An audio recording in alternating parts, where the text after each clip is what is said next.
3, 2, 1. And we Welcome are back to the Joe Rogan Experience. I'm your host, Joe Rogan. And I'm your co-host, Alex Cross. Who's Alex Cross? Alex Cross. Yeah, Alex Cross. Who's that? The crazy conspiracy theorist that is like super, duper, like conservative. Alex Jones. Alex Cross was the writer. I don't know who I am today. Yeah. I'm Alex Jones. I'm Alex Cross. Goddamn turning the frickin' frogs gay. Beep. Here's the crazy thing about Alex Jones is here's the one crazy thing about This is Alex our Jones. podcast for today. He is right sometimes. He's like one of those guys where it's like, out of everything he says, if just like a tenth of it is right, it's freaking scary. Yeah, Like he exposed the it was weird because he I don't think he really shifts politically, but the way political people view him shifts, because like in the 90s, like the right people on the right hated him. Yeah. And then it was like now it's people on the left hate him. And it's like he's a truth searcher. He exposed that like Bohemian Grove stuff, and He's a truther, man. Yeah. He was big into the 9/11 thing. Oh, yeah. Oh man. Oh, I got to show you after this. They did a. Do you know the band Bon Iver? Heard of them, yeah. They're kind of like alti folk kind. They're cool. Somebody did like a YouTube video of like they took Alex Jones quotes and they did it like a Bon Iver song. So it's like musical and stuff. It's really great. There's a melody in it. Hillary's into creepy, weird, sick stuff, man. It's so great. Nice. I'll show you that later. Cool. So here we are. Yep. How was your week, sir? Not so bad. That video of the proposal, that made my week much better. Yeah, that is. I had a woman, or somebody dressed like a woman. I don't know. I didn't stop. I didn't stop. So those of you who don't know, there's this TikTok video that I'm sure is going to be extremely gone viral by now. It's of a proposal in one of the squares here in Savannah, and as soon as the guy proposes, one of our local characters is walking through rambling about he was drunk and he hit a woman, or it might have been a man in a dress. He didn't know. He didn't stop. But he just like casually walks through. It's all over like the interwebs now, so you guys have probably seen it. If not, you'll find it. But it's hilarious. But that guy is like, I have seen that guy around so many times, and he's always having like the most outrageous conversation with himself. Yeah. I really want to put a lav mic on him and then just walk behind him and record him and just see if he ever loops. Oh yeah. Like if something, because every time I've seen him, and I've seen him and walked near him 20 times. Yeah. It's never the same thing. No, it's always different. Yeah. Like the one time in particular that I really remember was him talking about like wanting to fight his brother. And he's like, yeah, my brother, he always tries to rep that hood shit, but he ain't hood shit. And like, it's just like, he's like, it's phenomenal. Yeah. I mean, it's like beat poetry. And it's almost like you wonder, is he crazy? Or is this just like what he does to like mess with people, especially tourists? If it's his art, it is some of the most impressive art I've ever listened to, in terms of like the ability to like stream of consciousness rant. It's impressive. It really is. So if you ever visit Savannah, hopefully you'll see him. Also, if it is mental illness, it's equally as impressive. It is, because he seems to have it together. He's a great storyteller regardless. Right. Yeah. So yeah, we're not knocking him. It's just like, it's interesting. Yeah. I kind of think of it as like, like he's operating on like Allen Ginsberg level. Yeah. But even less editing. Yeah. It's a beatnik poetry. But yeah. It'd be great if he walked from like here to the West Coast and back, just rambling the whole time.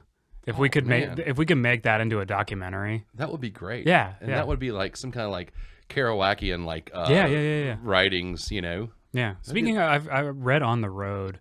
Oh yeah. The unabridged version or whatever, like the single scroll, like director's cut. I can't think of the word, but it was really good. I liked it. It kind of fizzles. Yeah. It fizzles about 3/4 of the way through, and then it's interesting stuff though. need to go back through some Kerouac and some other like those kind of like authors, like traveling authors or journeymen, so to speak. But, yeah. I think from that kind of era style, I think my favorite's like Ken Kesey in terms of like novelist. He didn't write. Wrote it. What did he write? One Flew Over the Cuckoo's Nest, and then he wrote one other. I think that's all I know is One Flew Over the Cuckoo's Nest. He wrote one other, I think. But I really like One Flew Over the Cuckoo. What I like more, actually, I'll tell you, just got confused because Ken Kesey didn't write this. John Wolfe wrote the Electric Kool-Aid Acid Test. Yeah. Which is about Ken Kesey. That one's really interesting. But Kesey wrote Cuckoo's Nest, right? Or am I just thinking Ken wrong? Kesey, yeah, he wrote One Flew Over the Cuckoo's Nest, yeah. And made no money from it. Of course. Well, of course not. Yeah. Why would he? Yeah. That was one of Jack Nicholson's first films. That was early in his career. Yeah, it was like mid-60s. You know who else was in that movie that you forget? You know Danny DeVito was in that movie? Was he really? Yeah. Who did he play? He was one of the, and I don't know if he had a name. It's been a while since I've seen that movie. He was yeah. one of the, like, the patients? Yeah. Huh. Yeah. I have to go back and watch that. You gotta, yeah. It's worth watching anyway. But, yeah. Yeah, he had Danny DeVito as one of the patients. Oh, wow. Yeah. So, a very young Danny DeVito. Yeah. Speaking of books, I just finished Slaughterhouse-Five. Oh, yeah. Yeah. I just got back into reading, thankfully. So I finished off this novel by Pierre Ouellette. Ouellette. It's called The Days Machine. It's kind of interesting. It was written in the early 90s, but it kind of almost predicts a bunch of stuff that's happening now with like government and tied in with like drug dealing, tied in with like technological advancements and stuff like that. It was pretty good.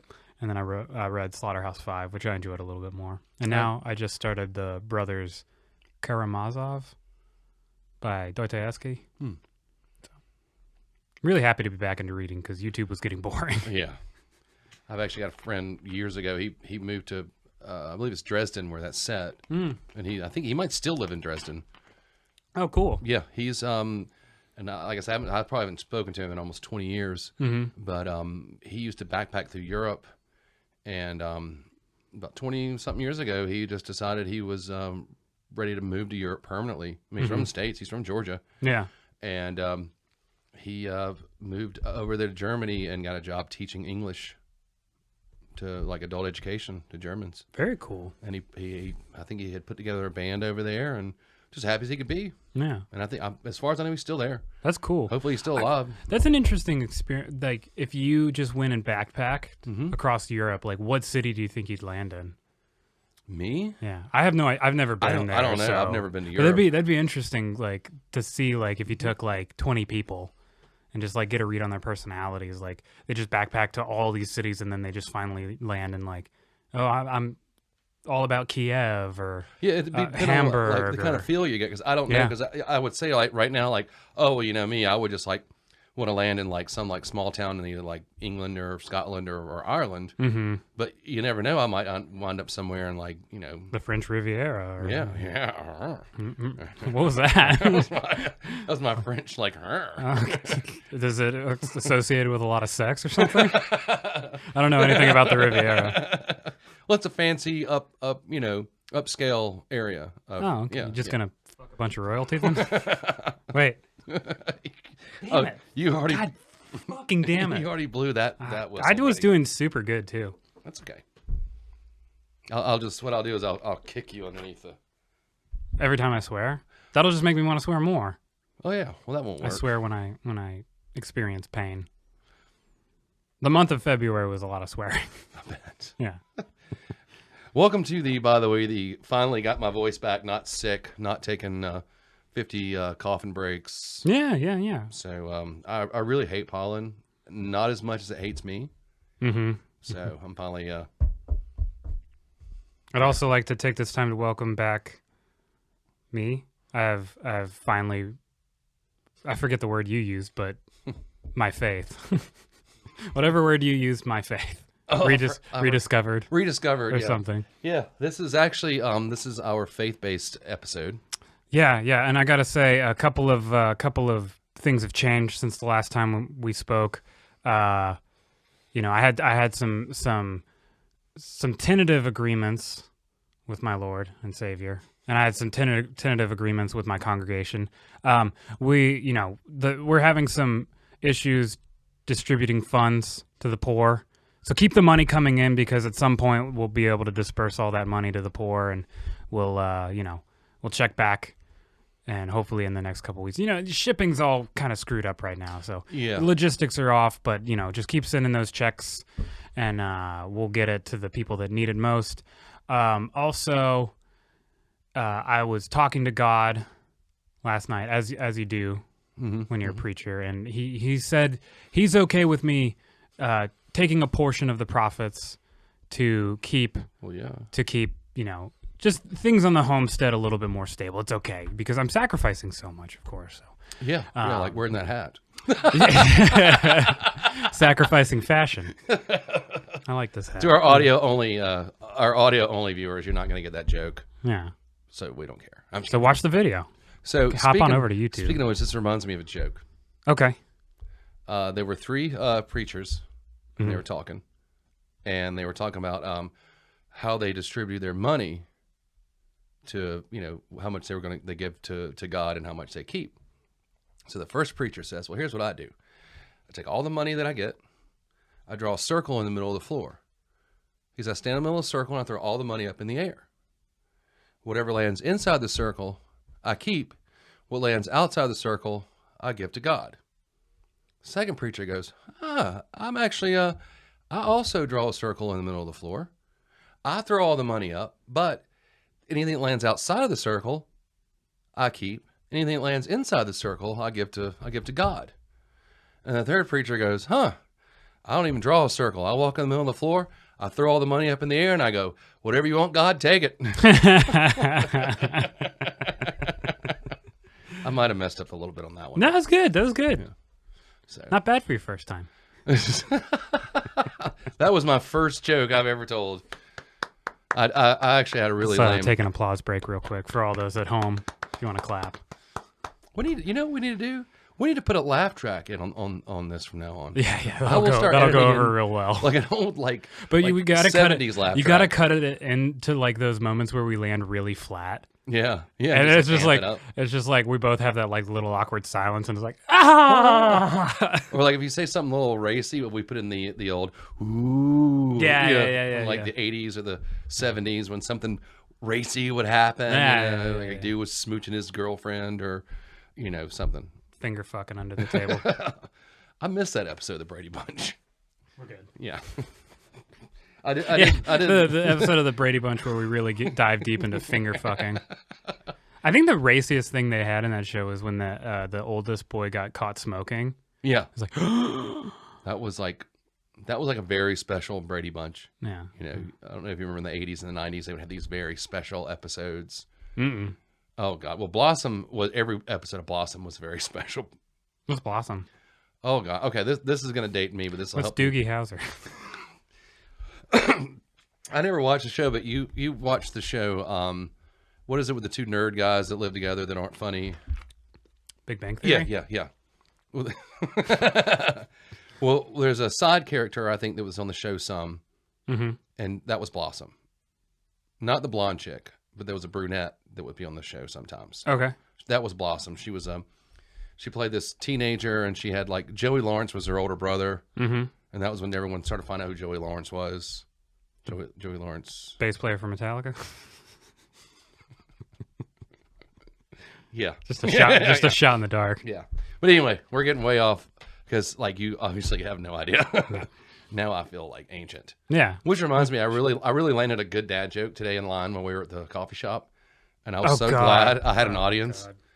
I'm not going to tell it now because like you have to. Well, you have to tell it now. Okay. Well, I need the setup. Okay. So we were talking about. Go ahead. You can set. I'll set. So we're standing in line, and Clinton Edminister he's asking a friend of his what's the strangest meat he's ever eaten, and his friend said something pretty basic like flounder or something. I don't remember. And I know Clinton, so I was I raised my hand. I was like rattlesnake, and then you said alligator tail, and then I said bear, like a couple wild games, and then you went. And then and I was talking about some other wild game I'd eaten. Like I've had ostrich and I've eaten kangaroo, And I was like, yeah, but I had to quit eating kangaroo. You know, it makes me jumpy. Makes me jumpy. We need a wider table. This one's too easy to come across. It's weird because I like doing dad jokes too. It's all, you know what it is? For me, it's like nails on the chalkboard. Yeah. It's like when I'm doing it, it's fine because I just I love watching everybody be super like just uncomfortable. Yeah. But you know, when it happens to me, I get really mad.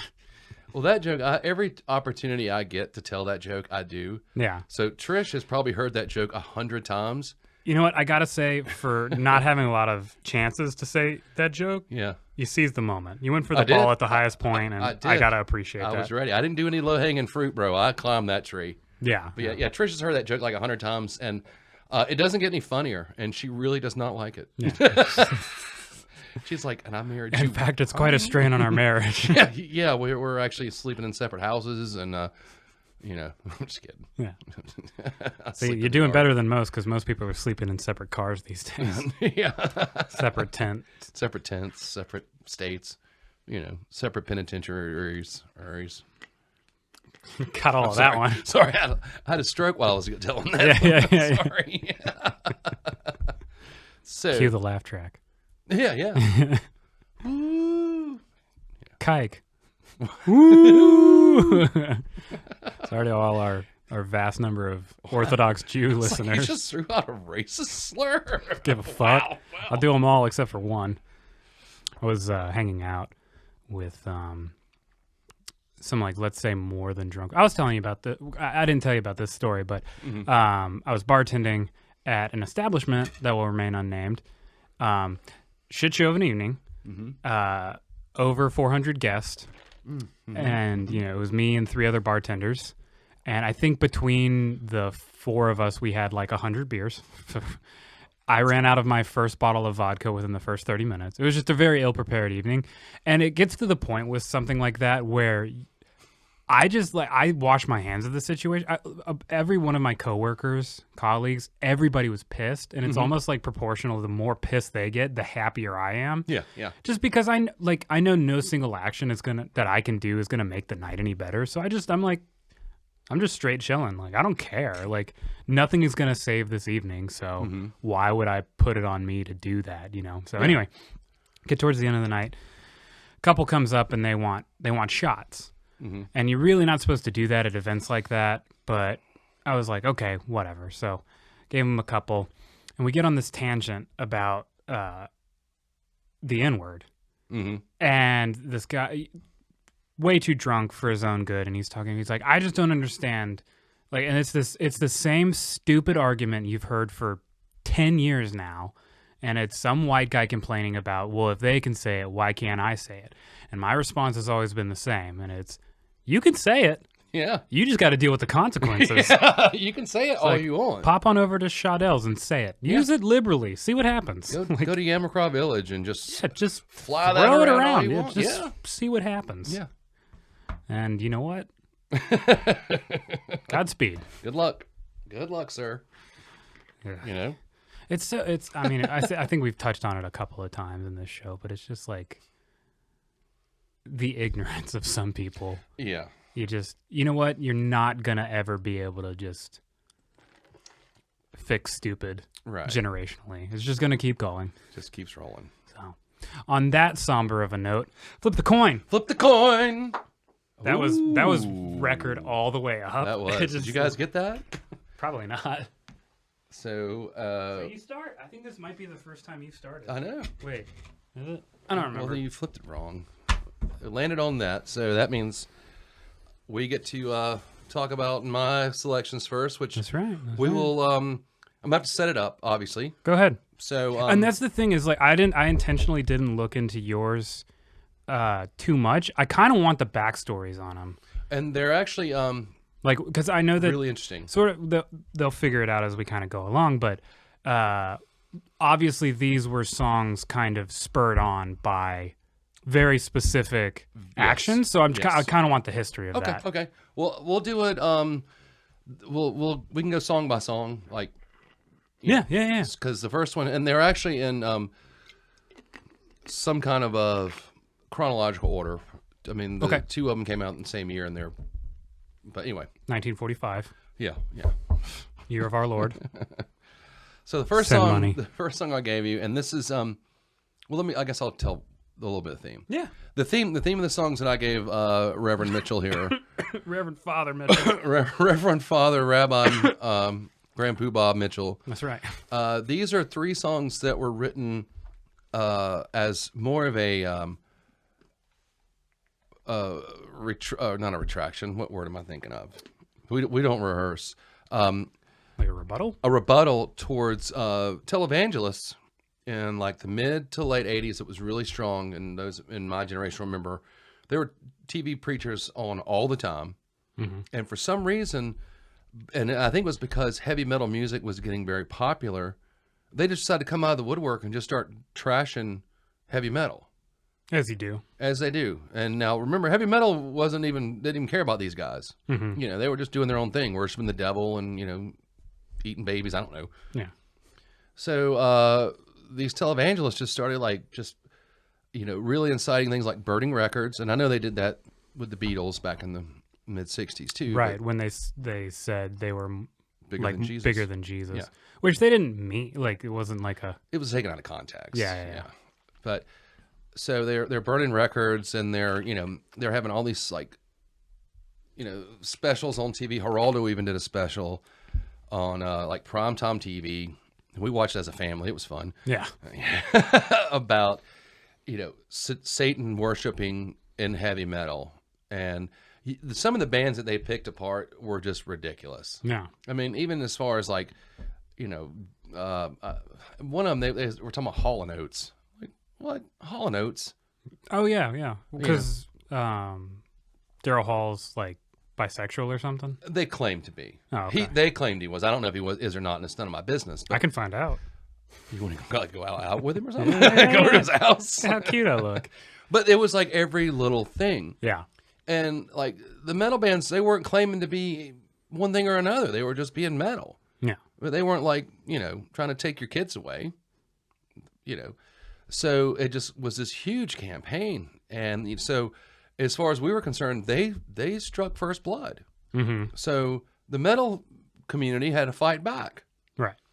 And then, if you know your history, in a very cruel and twisted irony, the metal people were doing exactly what they said they were doing. Right. They weren't being hypocritical or anything about what they were. Mm-hmm. Well, these evangelists that attacked the metal community, turns out they were being hypocritical. Yeah. And they kept getting caught doing all the things that they were saying the metal community was doing. Mm-hmm. And it was like, well, shoes on the other foot now. And it was like this sweet, sweet taste of like revenge, I guess. Mm-hmm. And all the metal community had to do was just step back and wait for these televangelists. And I'm saying all of them are bad televangelists. Most, I would say, though. But a lot of the ones that are on TV, except for me. Oh, no. Well, send money. You haven't made any money yet, so. Well, we're working on it. We're trying to get it out. I'm not here to make money. No, his OnlyFans page is here to make money. That's a separate issue. Let's table that for now. Cue the laugh track. So, like, in each of these cases, obviously three cases, it's a different person kind of coming after him, or it's all the same. No, it's the first one that it was an individual, and it's an interesting story on him. Let's do it. Okay, so the first song I gave you, let's get into the pile. Take a sip of your coffee real quick. Yeah, I know you want to, so I'll pick that up and didn't drink it. I'll keep the audience a little engaged for right now. Jonathan's about to tear into a lot of holy men, which I don't approve of. As a These holy aren't man, really holy men, though. They're brother, not. I forgive you. Continue. First song I threw out at you was "Miracle Man" by Ozzy Osbourne, off the 1988 album "No Rest for the Wicked." Bass player for Black Sabbath. I know my history. Yeah. Go ahead. Yeah. Ozzy Osbourne. His parents were. I don't know where I was going with that. Never mind. I was thinking Ozzy and Harriet. Forget about that. We're just gonna. I'll edit that out. Cue the laughter. But anyway, so the song was basically written in response to Jimmy Swaggart. That's a badass name. Jimmy Swaggart was really, really popular as far as televangelist, but he was like a fire and brimstone. But Jimmy Swaggart liked money, and he liked women. Ooh, yeah, sounds like my kind of guy. Unfortunately, the women he liked, he had to pay for, and so basically, what he was at one point he got on TV, and he said that he had a vision. And that God had spoken to him and told Jimmy that if he didn't raise, I think it was $1 million by a certain time frame, God was going to kill him. I've had similar experiences. It sounds legit. Yeah. So, yeah, I've had creditors say that to me for a lot less. But he was serious. And a lot of the people that followed and gave money to these televangelists, they were senior citizens who were easily tricked because they thought these people were really, working for God. Right. And, but, you look at these people and they're wearing $2,000-$3,000 suits. They live in mansions that are, bigger than your neighborhood. Mm-hmm. Hashtag Joel Osteen. I was about to say, I wasn't going to Joel Osteen. And he was also one of the ones that just really attacked heavy metal and said they're all devil worshipers and sinful lives these heavy metal bands were living, unlike the pure life that Jimmy Swaggart was living. So, and I want to say, because it's referenced in the song, but I think right before the song came out was when Swaggart got caught with a lady of the evening. Mm-hmm. And so he went on his show all crying and please forgive me, and God has said he's going to forgive me, and my wife's going to forgive me. Please, I made a mistake. Okay, everybody makes mistakes, but when you spend your whole career pointing a finger at someone else for what they're doing and being honest about doing, and then you turn around and you're doing the same thing but acting like you're holier than they are and better than they are, it's kind of hard to take you seriously. So did he specifically attack Ozzy Osbourne? Ozzy was one of the main ones because he was an easy target. Right. He calls himself the Prince of Darkness. Yeah, Ozzy was huge as far as that in the early and middle 80s. He was like the epitome of the devil, they thought. Right, which is weird. Yeah. Well, now you look at him and you're like, this is like somebody's grandfather. He's not. Yeah. Nothing against Ozzy, but so they wrote Miracle Man, and it's kind of a poke at Jimmy Swaggart, and kind of, the lyrics, there's, oh God, I was listening to it again today because it's just such an awesome song. But it's, such a hypocritical man. He's born again, dying. I mean, all these little, he needs another cuddle fix. Mm-hmm. I mean, and most of the lyrics were actually written by Zakk Wylde, Ozzy's guitar player. So, I was going to ask who was the guitarist on this one. This was Zack's first album. Ozzy always had really good guitarists. And that was sick solo. But this was Zakk Wylde's first album with Ozzy. Very cool. And Zakk, when he was in Ozzy's band, he wrote the bulk of the lyrics. Oh, interesting. Okay. And which is interesting that, Zakk, who is, he's a devout Catholic, and even he felt like he needed to attack these televangelists and say, and you're making, people look bad. Yeah. And, and it was some good scathing lyrics, and it did not make, any of those people happy that all of a sudden Ozzy's striking back and he's got you because you got caught doing something you said you were better than doing. That's right. You catch Ozzy with a lady of the night, you're like, it's Tuesday in the 80s. He said he was gonna. Yeah. I mean, you see Ozzy doing a mountain of cocaine, then well, yeah, it's 1988. Of course he's doing a mountain of cocaine. I'd be more shocked if like Ozzy showed up for mass. Yeah. Or not black mass, like Catholic mass. Right. But yeah, that was just Ozzy's kind of like jab right back at him, like, oh, I got you. Yeah. And it's great. I mean, I'll throw it over to you. You're the one that had to listen to it. Had to suffer through it. You had to suffer through such blasphemy. As a non-sinner. Had to listen to all these sinful lyrics. There they are. Attacking such a decent man as Jimmy Swaggart. Jimmy Swagger. Jimmy Old Spice Swagger. And you should watch some videos of him. He looks like exactly what you think he looks like. Toadfish? Just like a kind of a bloated, fake tan. Mm-hmm. They're always either like kind of fat or ridiculously malnourished. Mm-hmm. No, he hadn't missed a meal back in the 80s, and he had the spray on tan or tan in bed back then, and I always have like a pinky ring. Anytime you see a preacher with a pinky ring, he's stealing money and doing coke. Anytime you see anybody with a pinky ring, I give you permission to assault them. Okay. We'll put a disclaimer at the end of the episode. Take mine off. Yeah, I'm just kidding. better. I don't have any pinky rings. Better not. I don't wear pinky rings. This table ain't wide enough. I got one on my pinky toe. Is that the same or? That's worse. That's worse. But anyway, I like the song. I think the only, I guess, obviously, I think the only thing that really hasn't aged well is that like vocoder, kind of like the really simple 80s vocoder, like yeah, it's like it's just very reminiscent of like the Styx Domo Arigato, Mr. Roboto kind of. And I know how like that was probably really cool sounding at the time. That's the only thing that I'm listening back to, and I'm like, well, this dates it. Yeah. But other than that, really well done. Really love the guitar playing in it. Didn't make my guitar solo of the week, unfortunately. Sorry, Zach Wilde. That's okay. It's kind of a shitty guitar player in my opinion. So what does he know? Little aside, he went on to Black Label Society. Yep. And then now he has like a solo project called Zach Wilde. Yeah, he does solo work as Zach Wilde. He still has Black Label Society, and he has a Black Sabbath cover band called Zach Sabbath. Interesting. And it sounds really cool. That's kind of cool. Yeah. Mm-hmm. That's really interesting. Yeah, it's very Zach Sabbath. Zach Sabbath. I always love his guitar, like the patterns on the spiral. I think that's so cool. Oh yeah. Yeah. So. Yeah, didn't get my guitar solo of the week. Zach Wilde, you suck. Randy Rhoads was way better. I'm not checking the comments section after this episode. Randy Rhoads was better. Well, and he was one of Zach's idols, so Zach would actually agree with you on that. Yeah. Yeah. Zach's like, yeah. Fuck yeah. All right. So, speaking of, we talked about Brian Posehn on a previous episode. I was watching, they started doing these like, kind of like Comedy Central roasts, but on, what channel was it? It was like they started doing Metal Roast, but it was on a different channel.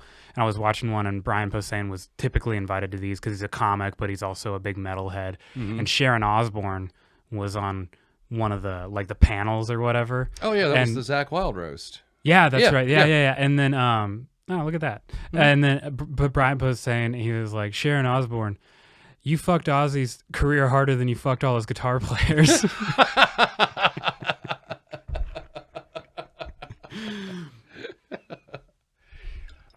at that synergy. There we go. Hitting all the points. But yeah, I really enjoyed the song. I think it's on theme with what you're going for. These songs were all 80s songs. This one's 88. Suicidal Tendencies song would have been like 90s. 90. Yeah. 19, yeah, the other two are from 1990. I can't think of, but probably would if you mentioned it, like things made in the past like 10 years that are kind of in correspondence with this. And maybe it's because more and more of the population views these people as like full of shit. Yeah. And just doesn't pay attention to them. Although Lamb of God did have that album, Sacrament. What was this? Redneck's not really pointing fingers at preachers, though. No, it's more, at rednecks. Yeah, I just remember there was like a kind of a point the finger song off that album, but I'm sure people will mention some stuff that'll. Oh yeah. But I think it's one of those things. It's got to be kind of poignant with the time. Yeah. Like if somebody's in that position, holier than thou kind of thing, is attacking you, you have the right to kind of throw a jab back. But it's sort of like you can't just like start. You can't be the one starting the fight because you're going to just look bad. And Metal didn't. They started the fight. And I think now it's more poignant because these people who cast the first stone, it turns out they were doing things that were just as bad as getting their stones off. Yeah, but they were lying about it and being better than me and you because they don't worship the devil. Right. Well, no, they worship money and they worship cocaine and they worship pussy. Or, whatever. Cue the laugh track. Ted Haggard's still my favorite. But yeah, so thumbs up, thumbs down, thumbs in the middle. Thumbs in the middle. Okay. Just because I don't think, like, I think it's cool. I mean, you were obviously like going with a very specific thing. Yeah. I wouldn't say it's like one of Ozzy's strongest songs, but it's a cool song. It's just kind of odd because you have to like take yourself back to that. Like you have to know the context almost to sort of get not to enjoy it, but to, like I said, the weird vocoder like kind of dates it. So it's like it's not the like most modern sounding kind of chorus, which obviously it's not. Well, Gonna say.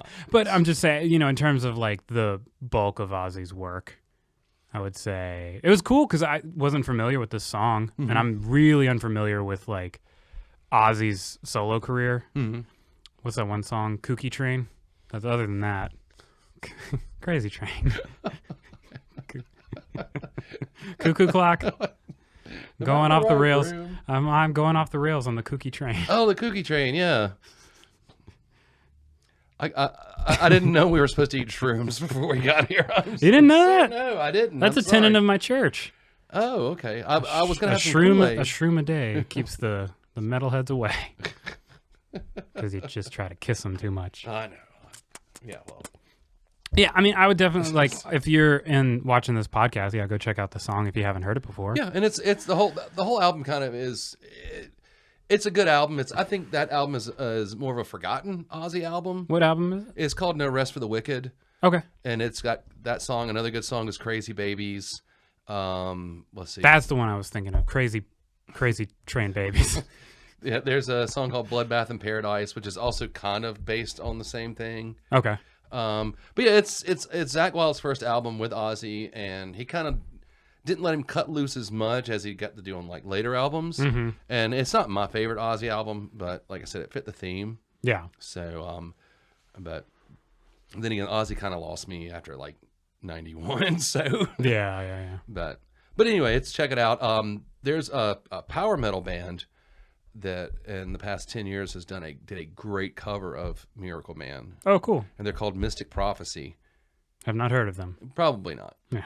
But try to find their cover of it. It's a little more modernized. Okay. And I think it sounds really awesome. It's almost like a sped up. And I don't think they use the Peter Frampton voice. Talk box. Talk box. Man, oh my. You're busted. There you go. Thankfully they put it in the title of the song so you know what they're saying. Yeah. But anyway. All right. Well, so put it to bed. Let's flip it on over. Let's flip it on over. My suggestion to you this week was 13 Silver Dollars by Colter Wall. Yep. Pretty cool dude. Little interesting backstory. He's Canadian. Okay. And that's the letters on the side of the car. RCMP. That's Royal Canadian Mounted Police. My first thought was, I know it's in reference to a police car. Yeah. But I couldn't figure out what the RC. Yeah.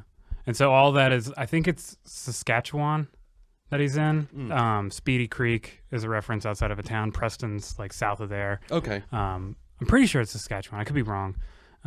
Could be Manitoba's Wild Kingdom for all we know. Call back. But yeah, Colter Wall, I think he's got one of the most unique voices I've ever heard. And I've heard people say, compare him to Johnny Cash. Like, I don't really, other than the fact that they both sing in that kind of deep bass. Yeah. I really don't think that, like, I would never mistake Colter Wall singing for Johnny Cash singing. Yeah. So I really like his voice. I'm trying to think of other cool things about so basically what I did this week was I took like more folky acoustic kind of stuff I wanted to pitch to you, and these songs wouldn't necessarily be as popular as some of the other pitches, but I went and I double checked.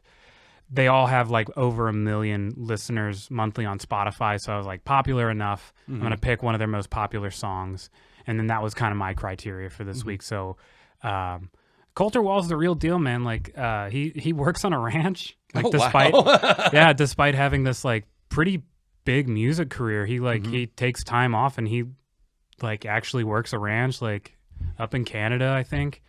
And just super down to earth kind of guy. Love the way he sings, love the way he plays guitar.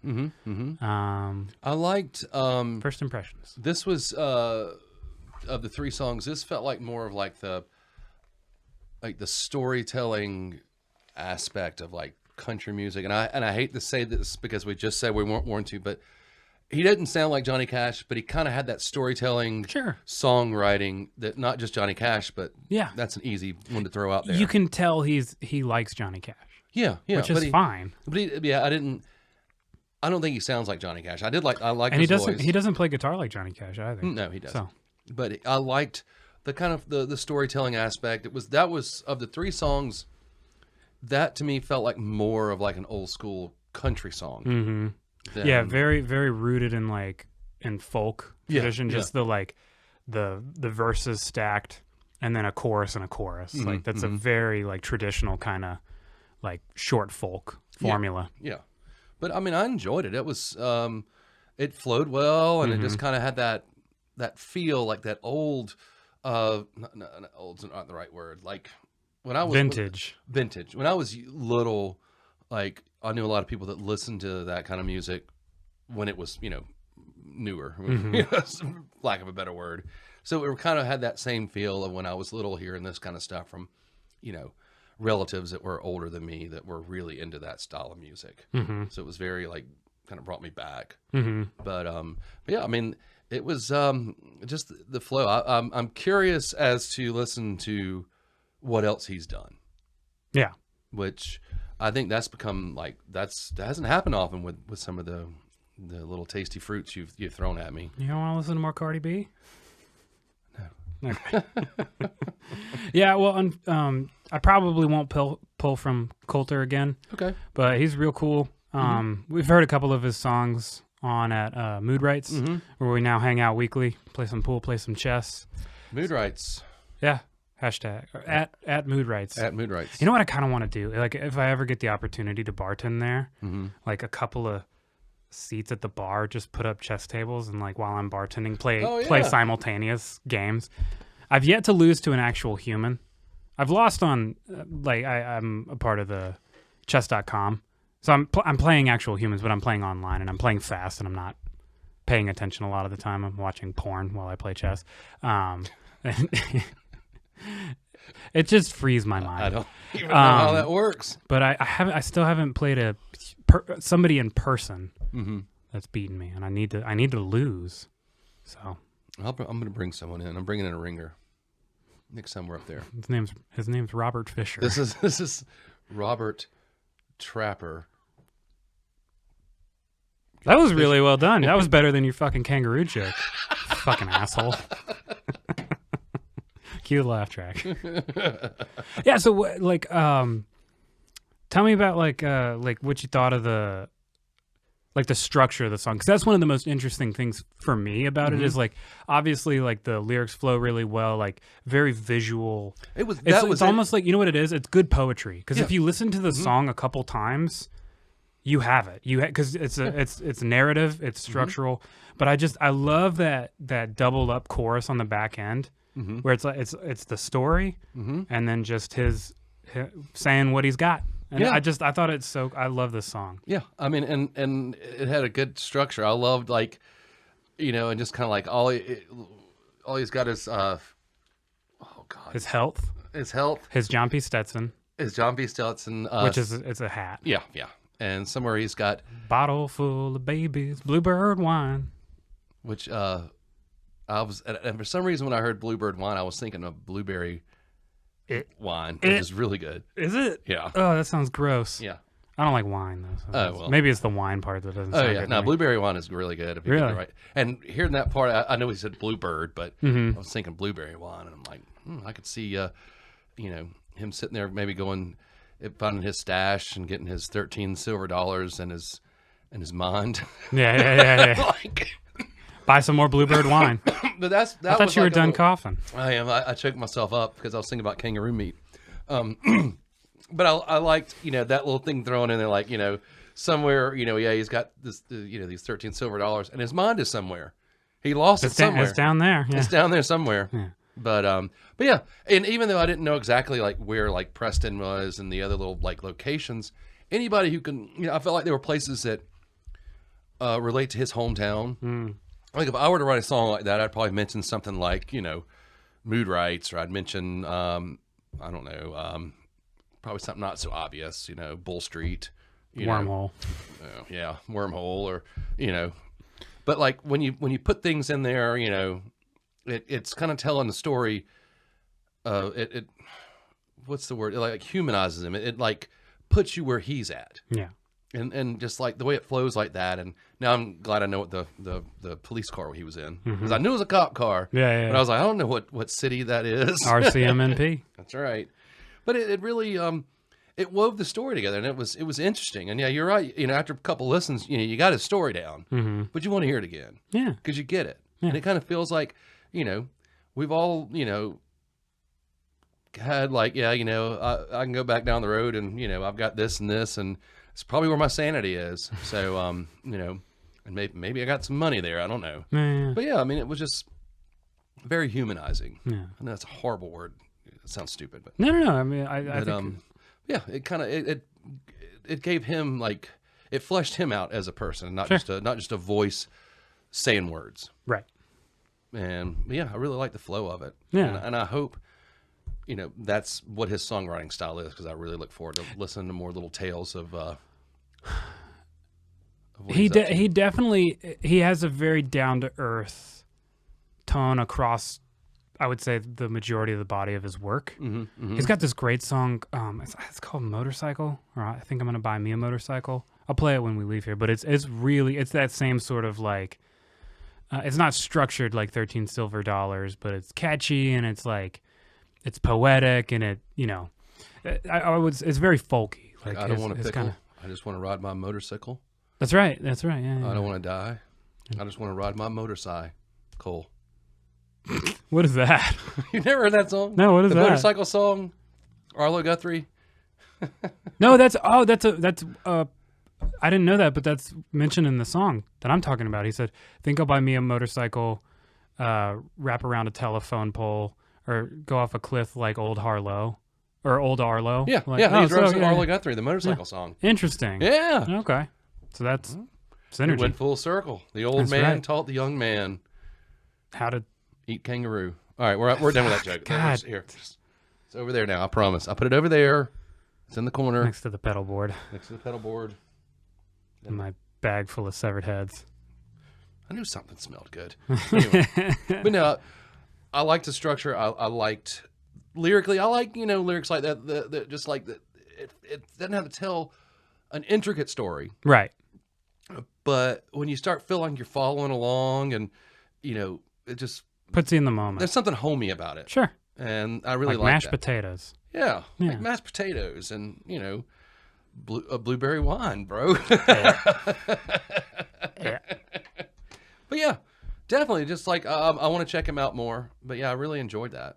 Want to recommend it? I will highly recommend it. Very honestly. Cool. I will. Better than Up. If it's up, and it's up, and it's up, and it's stuck. Up, It was better than Gucci Gang.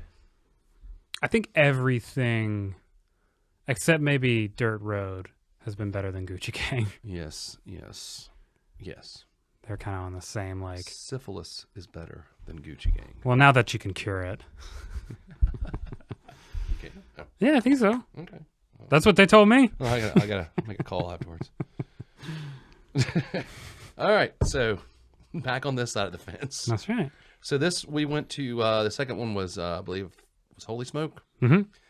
Song is Holy Smoke by Iron Maiden. I don't know this little band, if you ever heard of them. Nope.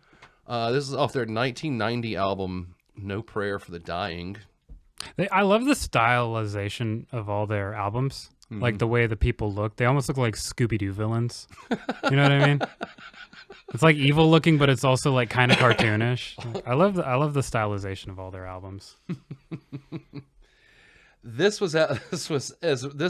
song was a result of, at this point, a lot of the preachers like Jimmy Swaggart, and the one that they're referencing in this song, which is Jim Bakker and his wife Tammy Faye Bakker. They were a married couple. Are they're the ones that started Liberty University? No. Okay. That was Jerry Falwell. That's right. Okay. Which yeah.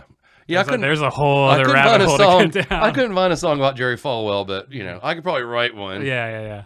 We should. It'd only be 2 words. Yeah. But fuck you.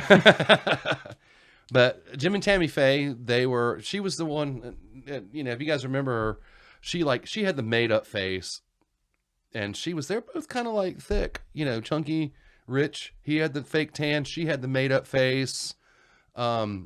The big fake smile, like, you know, he looks like he's going to sell you a car. Or eat some shit. And they were up there with Jimmy Swaggart. And of course, he's the one that got caught. He was involved with a stripper. I think she was a stripper. If I'm wrong, I'm sorry. Named Jessica Hahn.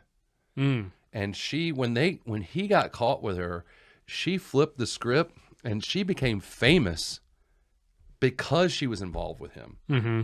She's dated rock stars. She was in music videos. Oh, really? Yeah, she took that fame. She just any relation to Goldie Hawn? No. Okay. No. Not even the right spelling. Sorry. But this was pointed at Jim and Tammy Faye Baker, and just the whole like circus of how like, and they did the PTL network. You remember it? Yes. PTL, which the joke was it stood for Pay the Lady. Yeah. But it really didn't. Yeah. Maybe it did. Yeah. But yeah, that was his downfall. And he actually ended up going to prison, I think, for tax evasion.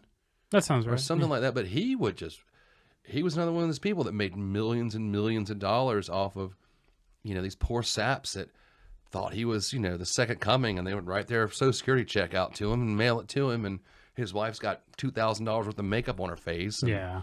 I don't know if it was them, but I feel like it was because these people had their own like network, and I remember listening to a recording of the woman because they were like, these two were very prosperity gospel types. Like God wants you to be rich. God wants you to have that Rolls Royce. Like God wants me to wear $10,000 alligator boots and shit like that. Yeah. Well, there's the wife.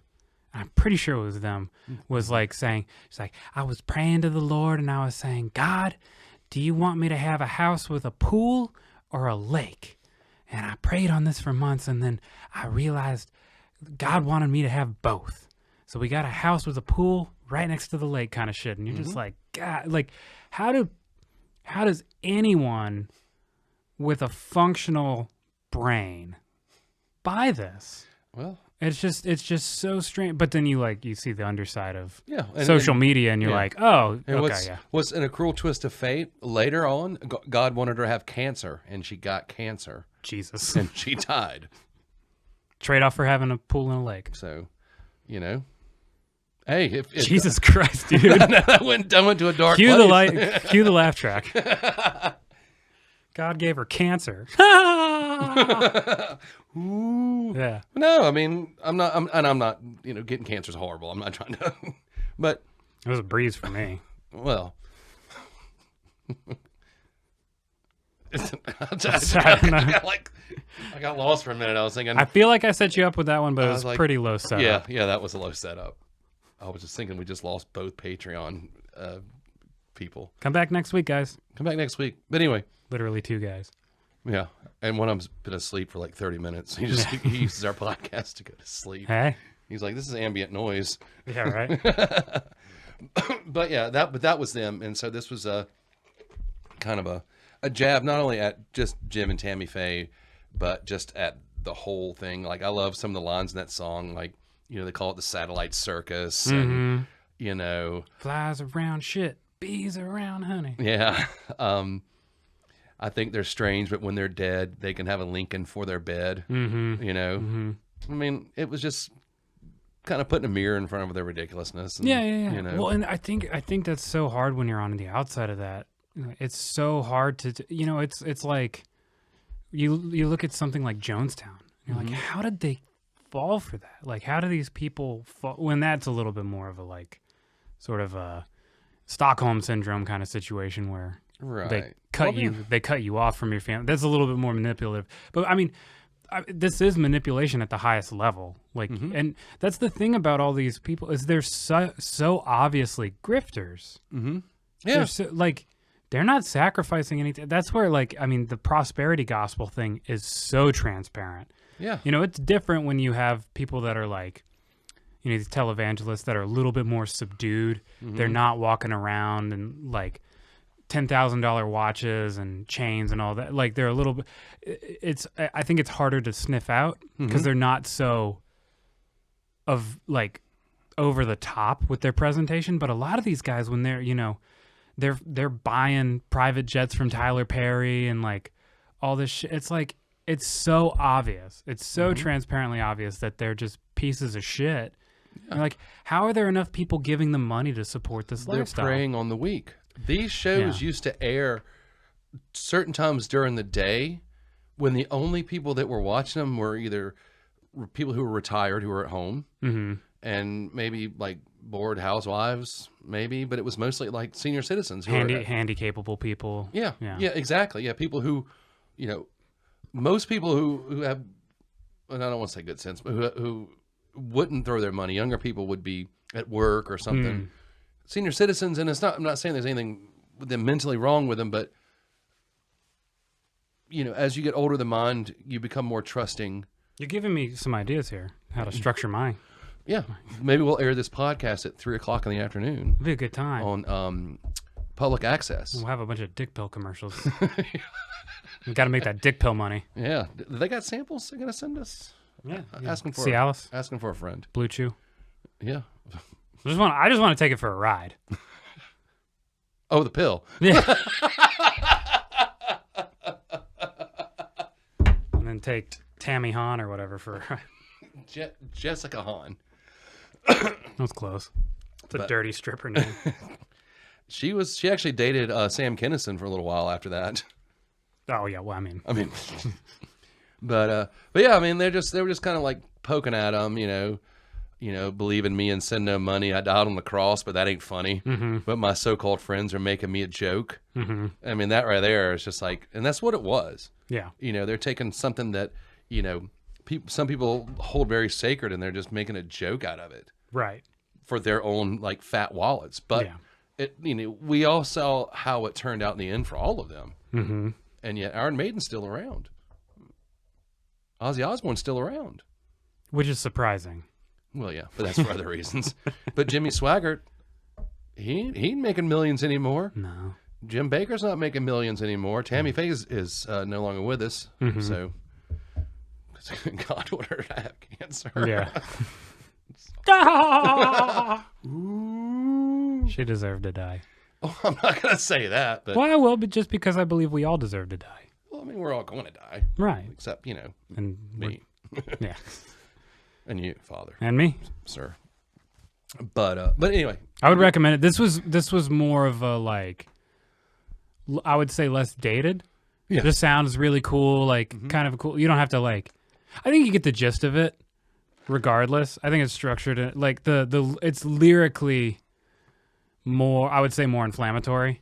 Because they use horrible language at least 2 or 3 times. Well, they're sinners. Yeah. And they deserve what's coming to them, which is they worship the devil. Hundreds of millions of dollars. So yeah, they deserve all the millions they're still getting. Yeah. The devil. Yeah. But yeah, I would definitely recommend this one. This is more of a fun tune. Where did this guitar solo sit on? This is number 1. I know. Yeah. Roddy Baker, right? Who's the guitarist of Iron Maiden? I can't even remember the singer's name, and I should know the singer's name. Bruce Dickinson's the singer. Bruce Dickinson. I don't know which one did the solo. I don't know if it was Dave Murray or Janet Gers that did it. Those are the 2 guitar players at the time. So much better than Zach Wilde.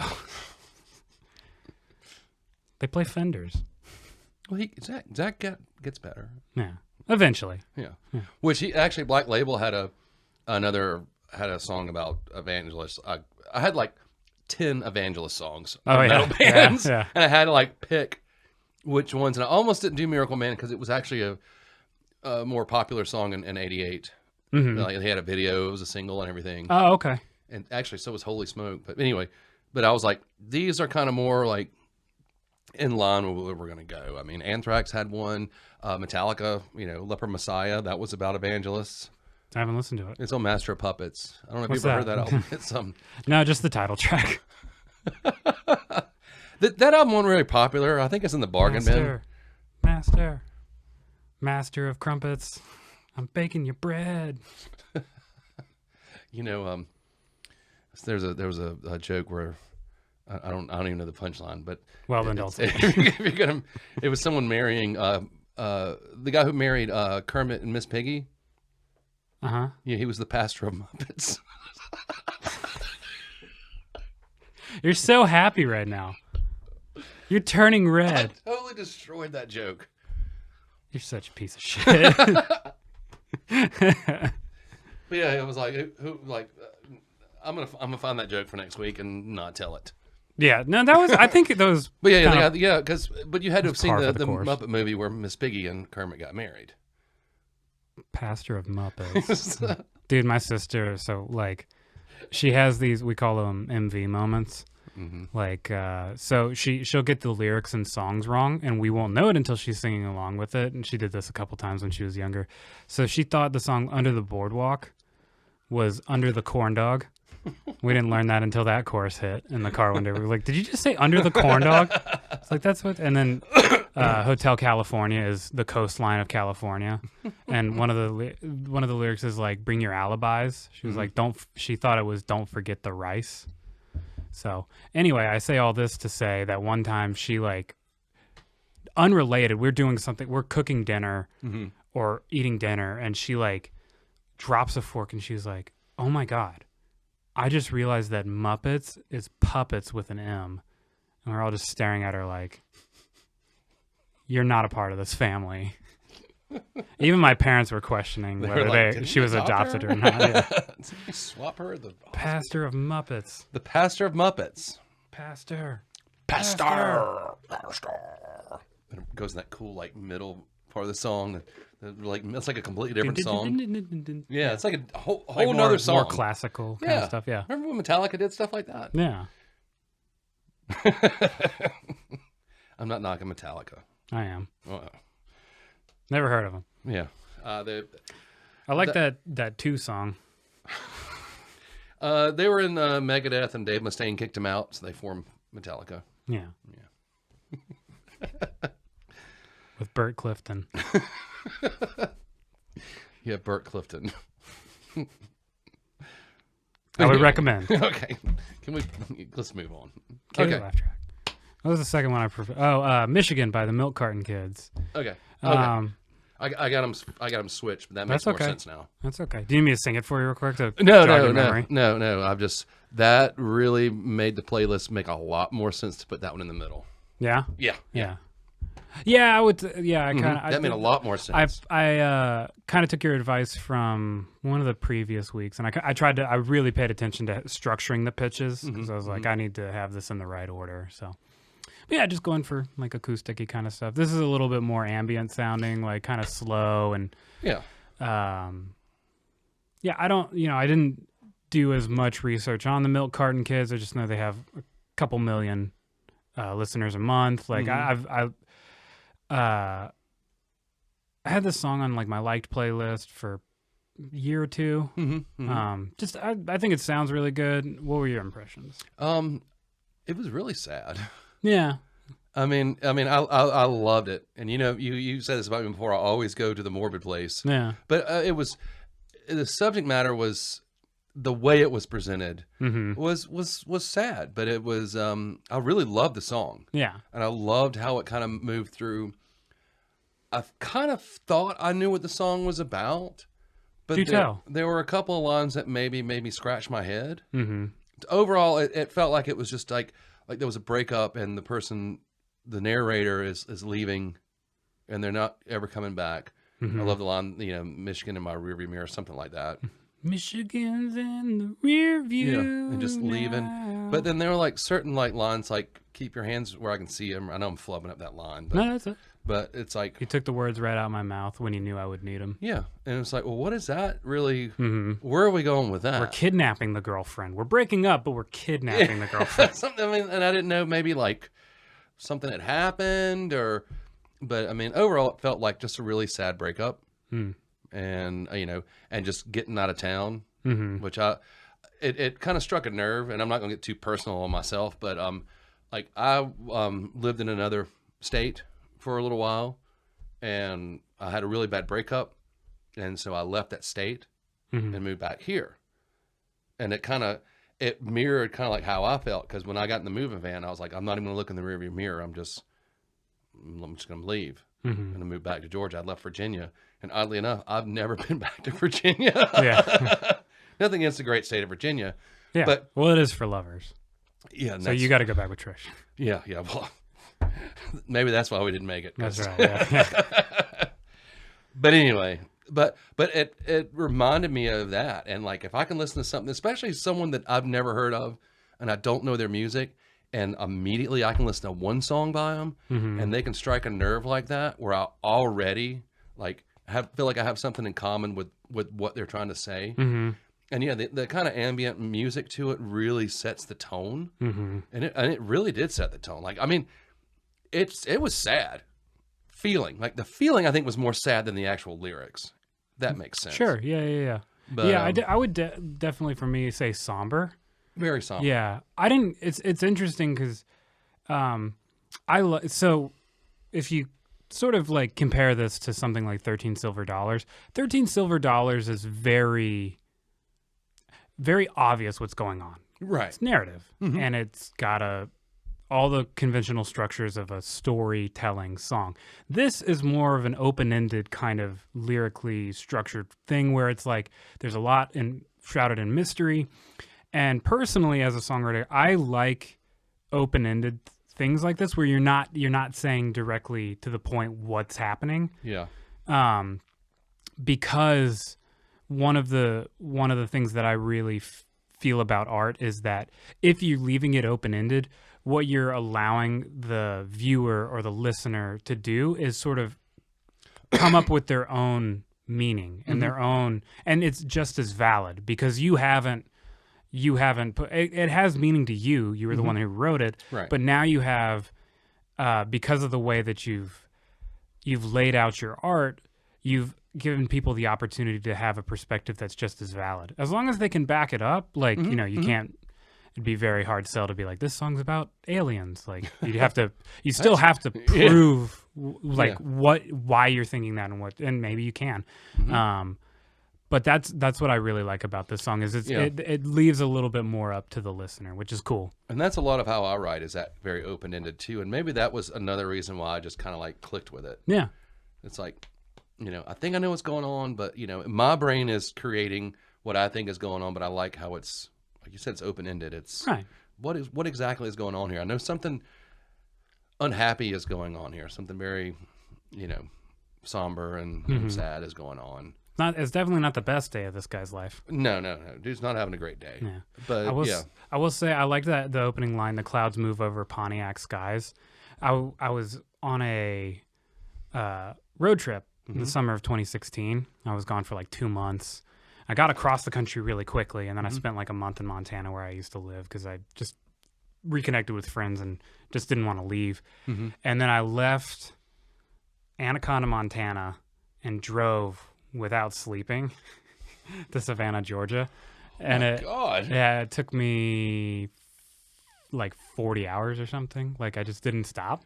And I stopped for like 2 hours in Council Bluffs, Iowa.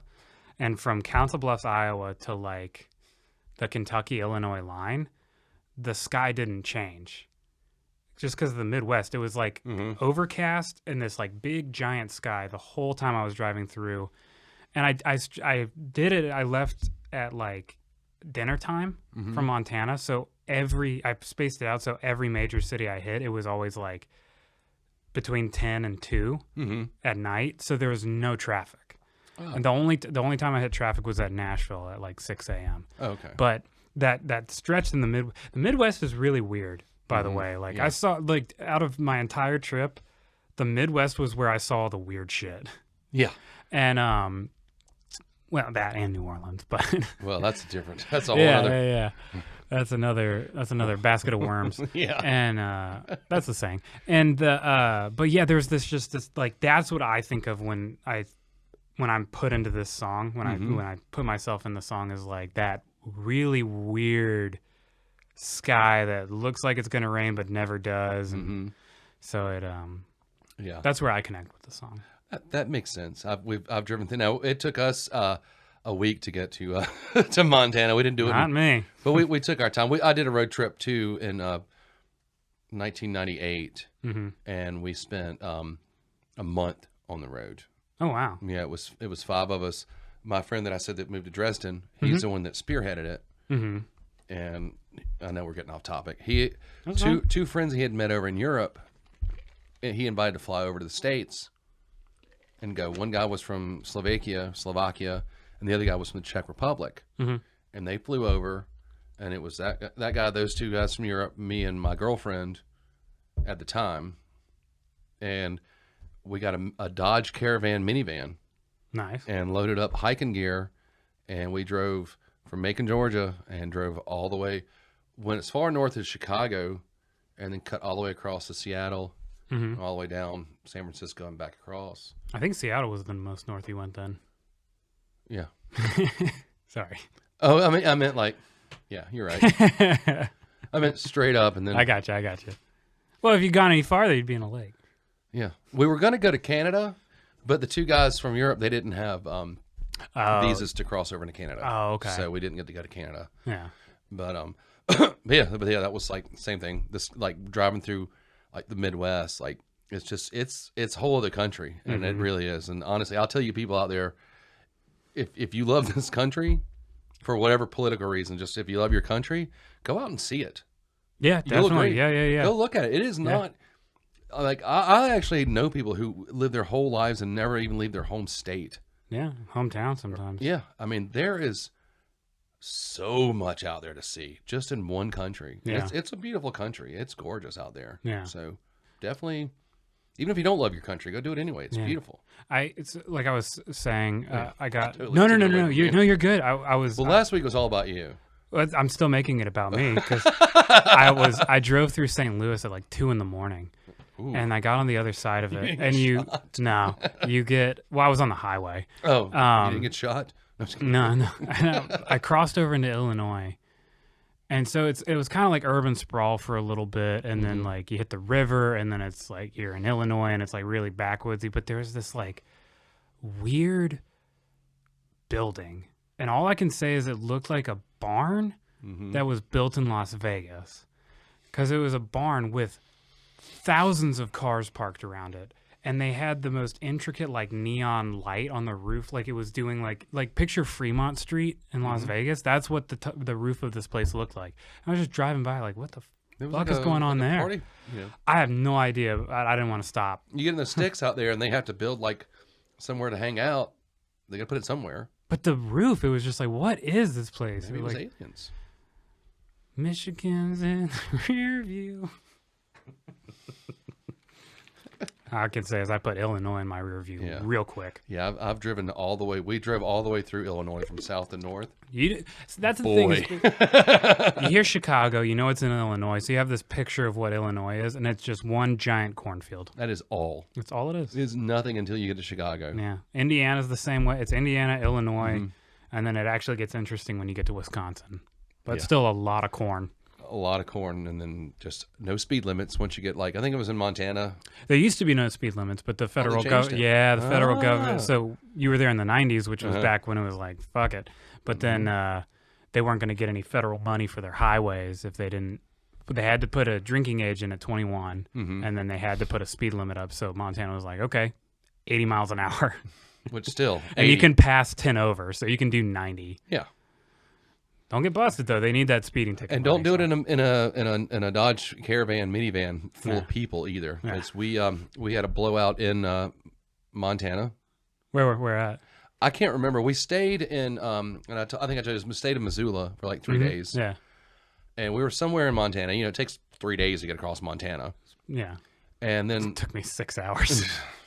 We stopped. We also stopped in Kalispell. Okay. We stopped there first, and then we stayed in Missoula for a couple of days. But also when we were going through the desert, and we were either in, it might have been Nevada, where they didn't have speed limits either. Yeah. And we had another blowout. Yeah. So, yeah. Because, you know, you can't go 100 miles an hour in a Dodge Caravan with 5 people. Yeah. especially before they put in like overdrives and stuff. Yeah. Well, this was like a 95 Dodge Caravan. Yeah, probably didn't have overdrive. No, barely had drive. Yeah. And kids, we did this whole trip with a bag phone. That's A all we what? had. A bag phone. It's a bag phone. It was the precursor to Like this. bagpipes. It was the precursor to a cell phone. It was a bag that weighed about 30 pounds, and there's a cellular phone in it. Does it like operate off of plutonium? Yeah. Gotta crank it. Yeah, I mean, it had a battery, but the battery was just like the size of this table. We had a Atlas. I still have that Atlas because there was no such an Atlas. What's that? It's a book of maps. Oh, okay. I know what that is. All right. We had the Greek god with the earth on his back. No, I just Atlas. you said Atlas. I was like, is that Atlas. the We had the charger for it? I don't. No, we had an Atlas. Like Yeah. that's how we got from. That was our map, an Atlas, which I've got. I still got the Atlas that we took on that trip. Yeah. A bag phone that never worked because it was a bag phone. No GPS didn't exist. Cell phones didn't exist. You get a flat tire in the middle of the desert. Good luck. Suck some dick. No, we changed the tire. Gas, grass, or ass. We changed the tire. Nobody and rides for free. Found a Walmart. Got a new tire. But Suck dick there. no, just Dude, I have this weird. We're super off track now, by the way. Let's get back on track. Oh yeah, were you doing a podcast? We'll wrap back up. Let's put this baby to bed. I actually highly recommend this song. I love like the feel of the song, of the lyrics of the song, and it was. You're going 2 for 2, man. We haven't done that yet. Well, and these are kind of more deep cutty. Yeah. Kind of stuff. So that's probably why you'd like it a little bit more. But they have over 1 million listeners per month, so they're I would say they're popular. Good luck to them. I hope they. And I want to explore them a little more too. Yeah, I like the name, the Milk Carton Kids. Milk Carton Kids. Kids who have been abducted. Maybe that's what the song's about. Maybe so, and maybe I'll probably hear them at Mood Rights because. Yeah, maybe. All right, so now we're in the last of the fucking sinful piece of shit land, trying to badmouth all these men of God. This is "Send Me Your Money" by Suicidal Tendencies. Please. Send me some. Off their 1990 album Lights, Camera, Revolution. This is the second Suicidal Tendencies song I've given you during this. I liked it a lot better than the first one. I knew you would. This is more of what heavy metal Suicidal Tendencies sounds like. Yeah. So this one's more like, but this is also basically about Jim and Tammy Faye Baker. Okay. But also doubling up. But they were. 1990 was not their year, and everyone was just like, "Okay, well." When did she get cancer? It was in 91. No, it was much later because her and Jim Baker divorced. She remarried some other sap, and then she got cancer, and that was it. From all that makeup. Yeah, well, I mean, God said I can give you a pool and cancer, so we've lost all of our sponsors. What sponsors? All right, yay! But anyway, this is more of a fun. It's a fun song, and it's a lot more tongue in cheek, aimed at it. I mean, funky.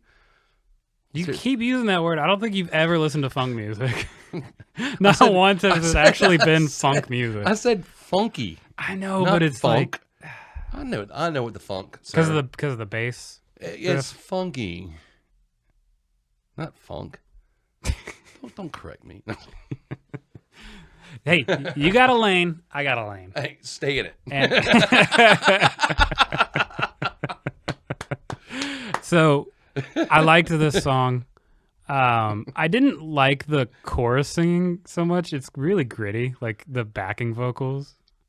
Not quite on key. But I liked the what would you say, I liked how it was constructed. It's like it's structured like a sermon. Yeah. Welcome to the Church of Suicidal. Yeah. It's kind of like, you have a band behind the preacher, and you're like, give me all your money. Give me your money. Yeah. Same sort of like tropes as the last couple songs. I liked that he took on the role of the preacher. I thought that was a cool little like narrative dynamic, I guess is what I would say. I'm not thinking of words really well, but Just say funky, then I can call you out on it. yeah. Dude's never heard a funk beat in his life. Do you know who James Brown is? You met him? James Brown? Yeah. Wasn't he in the Bee Gees? That's right. Okay. Yeah. Yeah. I saw them open for the Bay City Rollers. Yeah. And Roller Menudo. coaster of love. Say what? See, that's a funk song. Kinda. No, it's not. But it's funky. See? Now we're just being dicks to each other. I know, right? Let's shake on it. Yeah, let's. I love you, buddy. Idiot. The fuck? And You know we're gonna like have a fist fight when we turn off the camera, and then Brendan's gonna make me walk home. it started with that fucking kangaroo joke. And knives are coming. It really off. did. That was where we started. I mean, Ties coming off. oh. It always I'll undo my bow tie at the end of bartending shifts. People are like, "Oh, that's real?" Yeah. People act like it's like writing in Sanskrit. Like, how do you tie that? You have YouTube, asshole. Yeah. Anyway, I like the song. I really do. Yeah. I really do. I would like to. I know you're gonna pull from a more, so I'm not deep diving into Suicidal Tendencies, but I like this kind of stuff. This is more not of the the bullshit grunge or whatever that was. I can't even remember what was the song that you pitched. Oh, I forgot the song now. It was off of Art of Rebellion. Yeah. But it was like one of the worst songs on that album. Yeah. Yeah. Now I can't remember the name of it. It doesn't matter. Oh, it's going down. It's going down on the dark side. That's right. Yeah. Oh God. So, talk about a lemon. I'm sorry. That's okay. That's part of the. That's part of the show. They can't all be dirt road. I know. That's right. Maybe if he did like a. Copenhagen got me buzzing, got me spinning in my brain. Go to He did his first dip right before he recorded that song. Obviously. But anyway. So what was the attack on Suicidal Tendencies? Just their name, or because they're name. like they're coming after your kids to get them to commit suicide. Mm-hmm. They were their name. It was like, they promote suicide, which they actually have songs on their first album that actually is like anti-suicide. Mm-hmm. And and like Ozzy said, why would I want my fans to kill themselves? I can't make any money off of dead people. Right. Because this is like when they were saying like everyone put like backwards messages in their songs telling you to worship the devil, and and like no, like most bands just put it forwards, tell you to worship the devil. I ain't gonna trick you to do it. I'm just gonna tell you. Yeah, the backwards stuff was all like just like buy Go-Gurt. Yeah. Sponsored by Adidas. Yeah. But yeah, Suicidal was like they were accused of being gang related, and they were really yeah. Why? Yeah, they use a lot of references to certain gangs. Really? Yeah. Oh, and like what? Like in like Southern California, like a lot of the Latino gangs. Oh, okay. Yeah. Mm-hmm. Huh.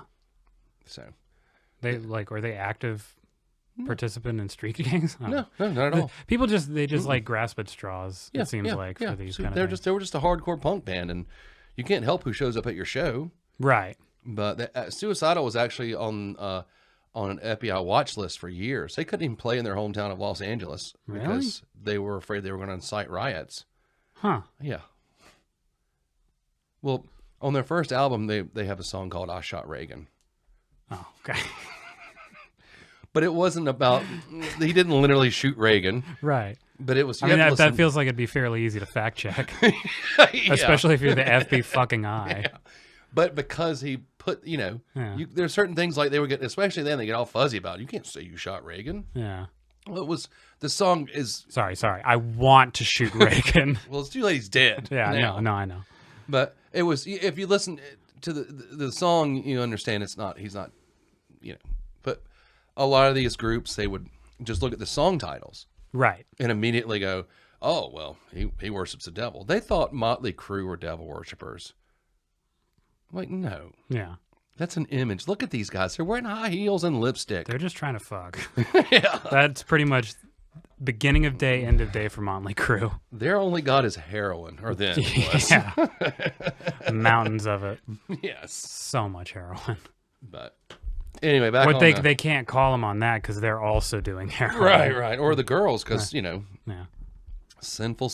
Yeah. So it's the devil, and, he's an easy target. Poor devil. He's always like getting blamed for everything. Everything. He's like, God, you get kicked out of heaven one time. he was a little bit happy. I think he was happy in the late 90s when everyone started blaming everything on Marilyn Manson instead. Right. So well, he got that guy looks like the devil. So and that was like Marilyn Manson was blamed for Columbine. I remember that. And I'm like, was he there?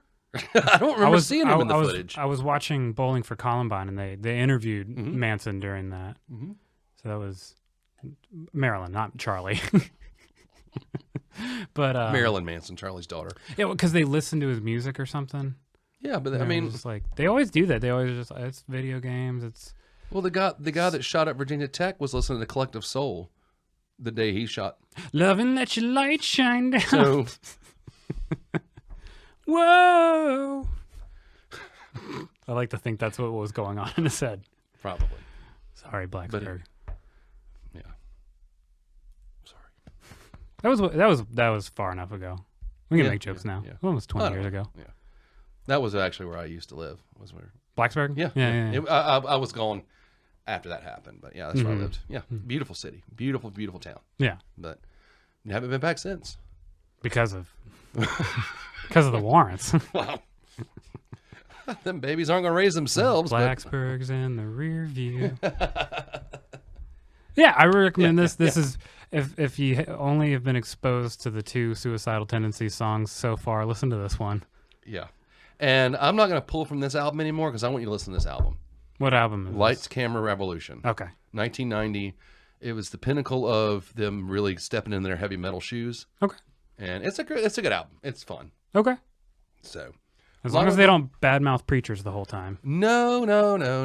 Just Every other song. Yeah. No. No, they don't. All right. And then the last lemon, which isn't a lemon. What'd you think? This is Dustin and Baggy by Billy Strings. Cool thing about this song is it's professionally recorded. You can find it on Spotify. There's also a YouTube video taken at a house party when it looks like before Billy's career really like took off, and he just plays it in this room full of like 2 or 3 people, and it's the early cut of the song, like he had just written it like from what it sounds like a day or 2 before. It's kind of cool just hearing like a real raw version of it.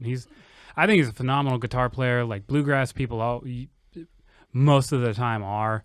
Because I would say this is what bluegrass and heavy metal have in common, is that their fans are very particular. Mm-hmm. And if you don't play well and you don't play good music and you're not technically talented, they'll let you know.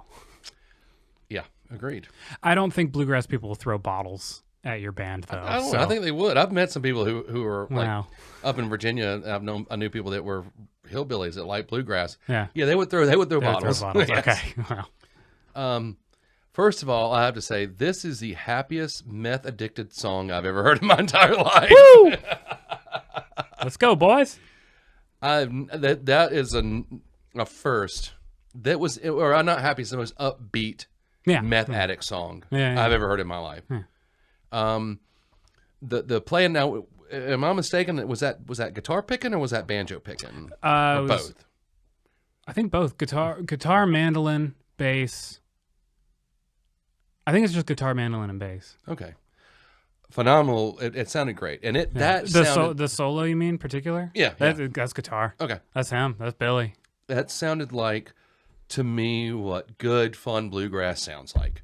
The lyrics, of course, bluegrass lyrics are going to be about stuff like that. Yeah. I mean, it's either that or old-timey shit. So, right. Yeah. But he put a modern spin on it with the meth, and he's got 20 years, to sit and think of what he's done. Think about what he's done. But It was, the lyrics were fun. Yeah. And I was like, all right, this guy's a meth head. So, and who's going to prison? Yeah. Yay! Yeah. But again, sort of like 13 silver dollars. Like you're kind of right. Like not a lot of mystery to it. Just sort of. No.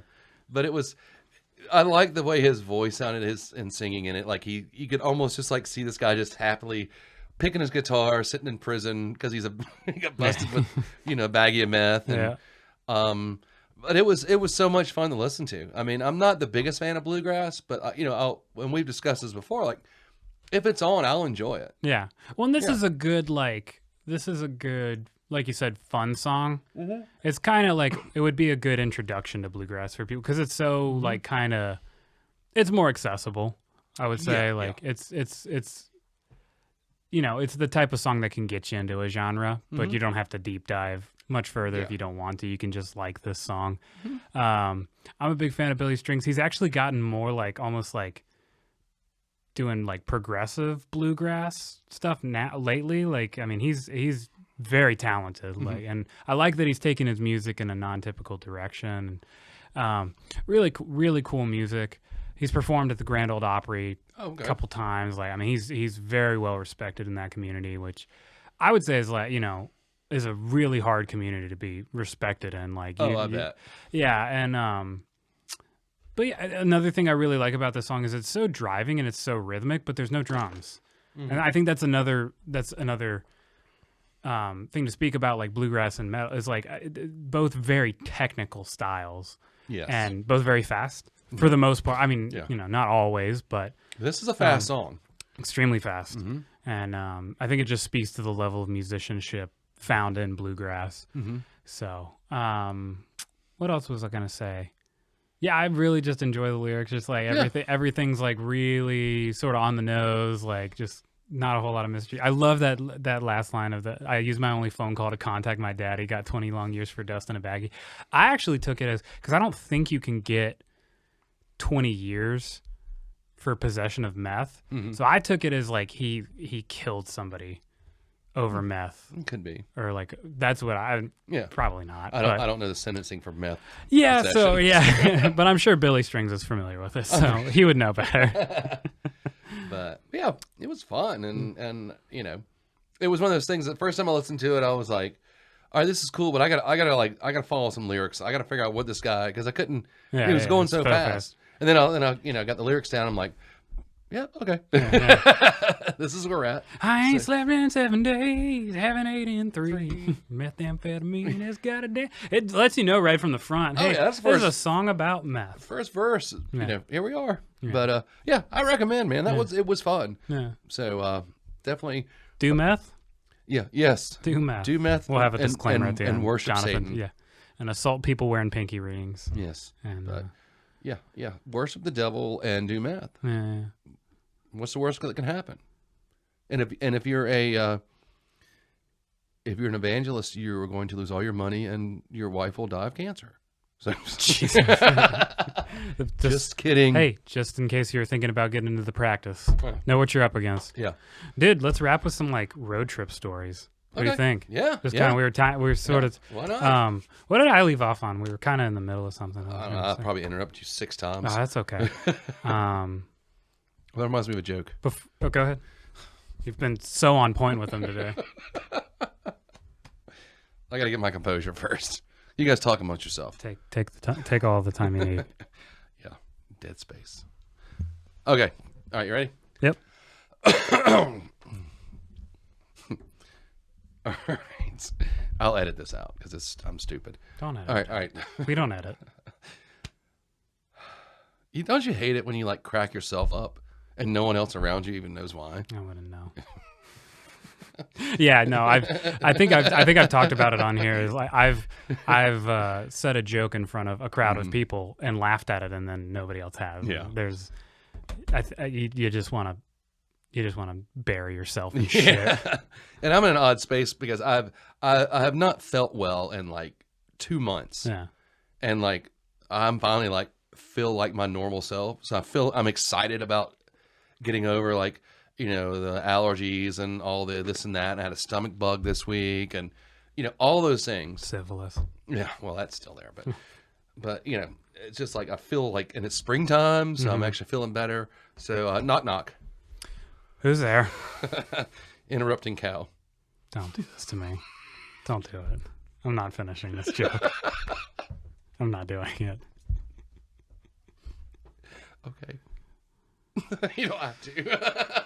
You don't have to. Interrupting cow. See, you got me like choked up and I couldn't finish the joke. You're putting a serious strain on this relationship today.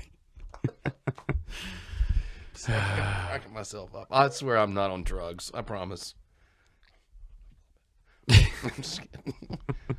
I can edit the cow joke out. No, keep it in. I'll tell you something actually hilarious that happened. So I was walking out of Whole Foods of all places. It was so funny. It was an off time. I got through the line real quickly. I'm walking out in the parking lot, and there's a guy talking on like a cell phone, speakerphone, and he's like, I'm trying to do this with, I don't know. Anyway, it's one of the funniest things I've ever heard come out of somebody's mouth, especially talking in public with people around. He's walking up the row of cars. He's like, I don't care what they say. They're lying. No, I don't care. No, I ain't never sucked no penis. Swear to God. I look over. It's a great place to have that conversation. It was Foods. yeah. Like it was it was one of the funniest things I ever heard. I had to like not laugh out. I had to like internally laugh and then get to my car and then just be like, what the fuck just happened? Road trip stories. Yeah. You were starting a story, and that's how I got the cow joke, because you had said something about a cow. Oh, because interrupting. Wait, I said something about a cow. No. I said I'd interrupted you, and then I remembered the interrupting cow. Yeah. Fuck you. Hope you guys enjoyed our last podcast ever. Dude, I don't know how I stayed awake that whole time, just driving 48 hours straight.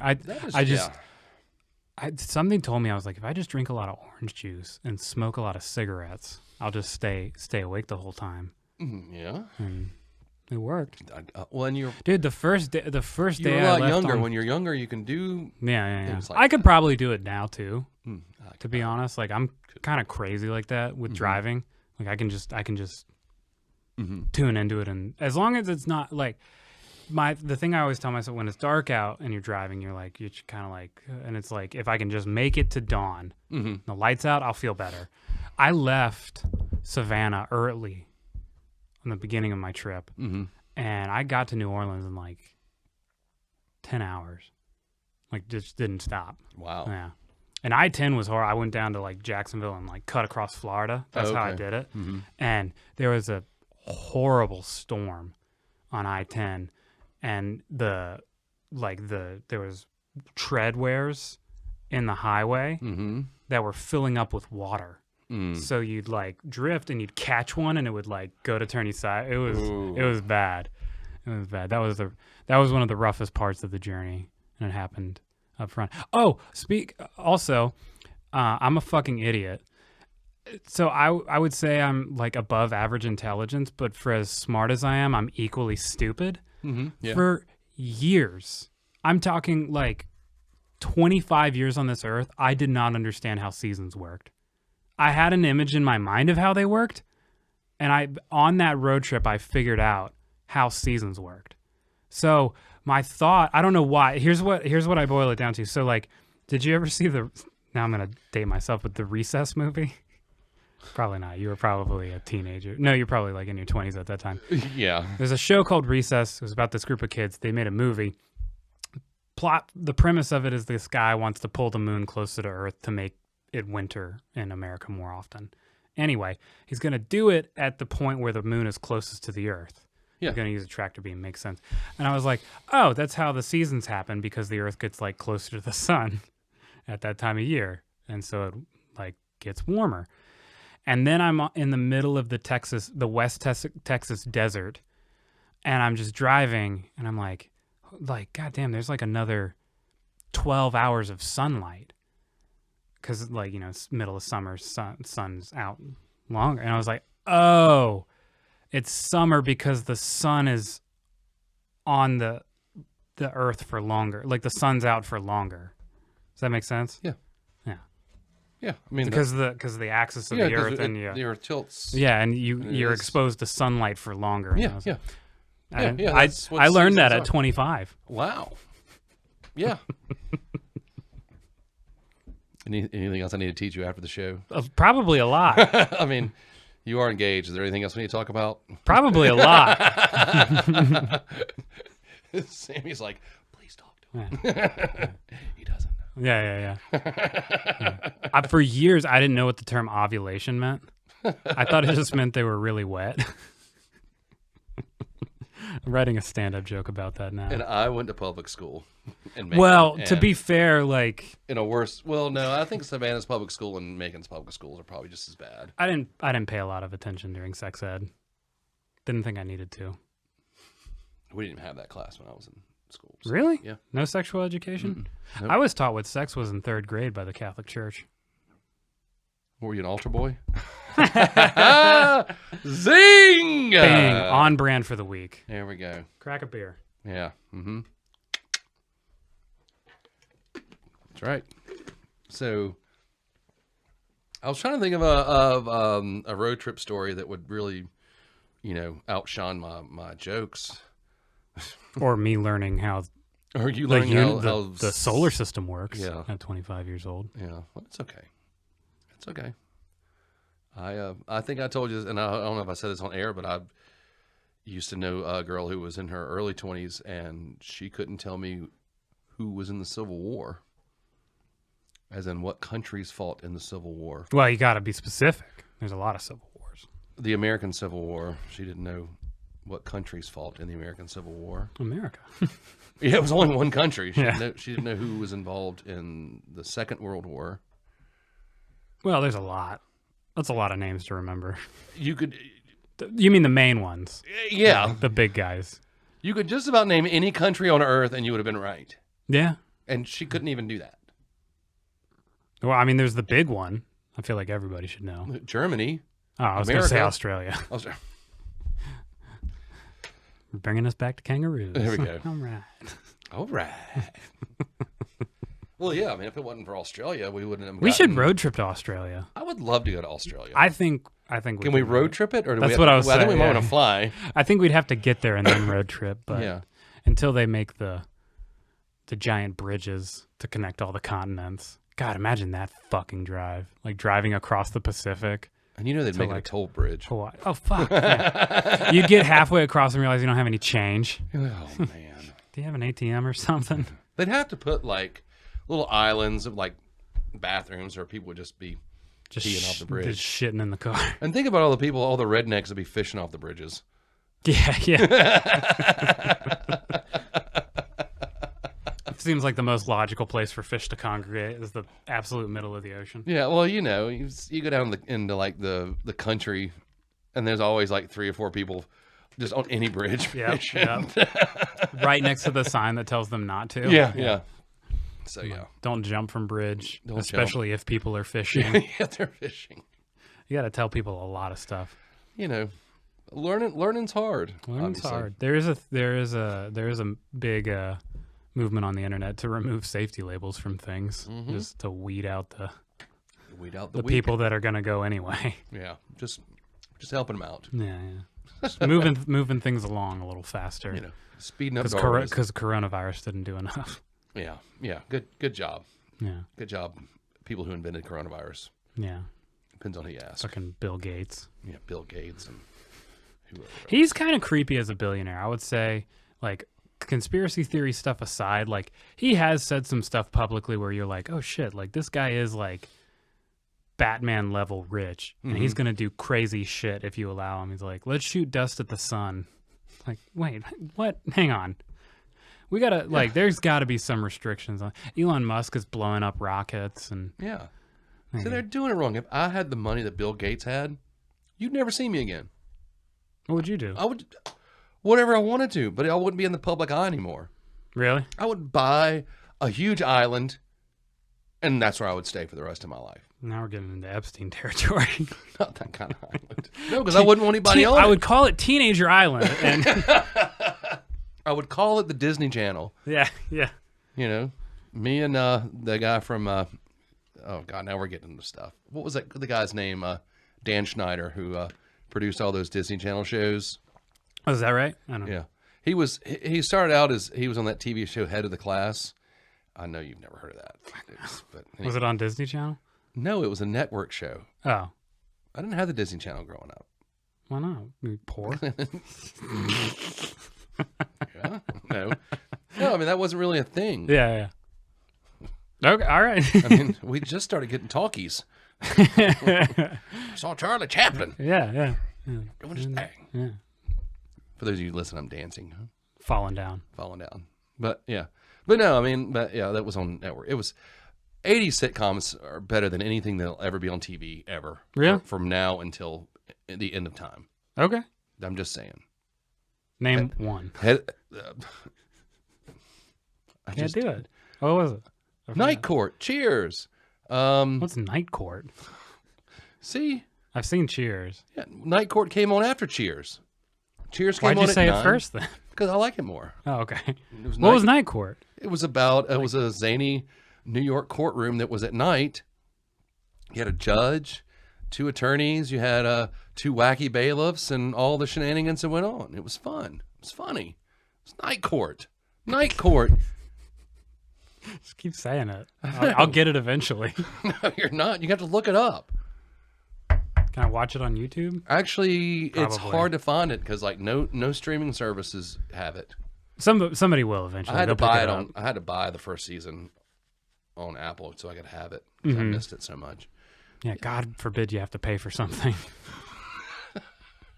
It came on network TV for free. That's the thing. It drives me crazy about people when they're like, well, just pirate it. I'm like, no. And they're like, well, it's just.